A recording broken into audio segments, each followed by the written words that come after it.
Jangan kamu tipu aku lagi. Dah banyak perkara aku bagi percuma. Belum cukup lagikah yang aku berikan percuma itu?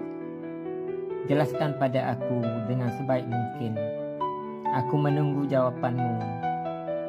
Aku tidak suka berjudi dalam kehidupan. Yang telah lepas, lepaskanlah.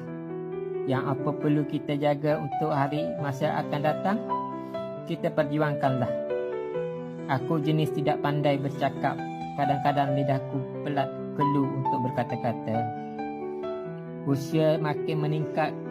Sudahlah kita mencari lawan, tetapi kita terus mencari teman. Jika hari-hari hidup kita sentiasa dalam perang, macam mana kita ingin berjaya? Aku yang jenis pendiam, jarang berkata-kata. Aku tidak diajar untuk menggunakan lidahku untuk memaki hamun sesiapa pun.